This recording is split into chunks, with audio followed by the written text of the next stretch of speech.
करज मुक्ति एवं धन प्राप्तिर उपाय। शनिवार दिन किंबा सोमवार दिन रात्रि समय एही अपराजिता फूल 5टी तोली कौनसी एक नदी किंबा जलस्रोत भसाई दियंतु। ध्यान देबे एही कार्य करिबा समय काहारी को जणाइबे नाही, केही देखिबे नाही किंबा किछि कथा हेबे नाही।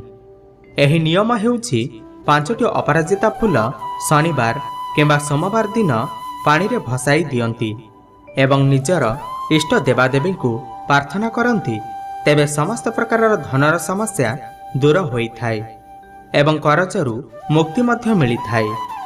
एही उपायटी नियमित भावे 5 सप्ताह पर्यंत निश्चय करंतु। एहार लाभ आपण निश्चय पाइबे।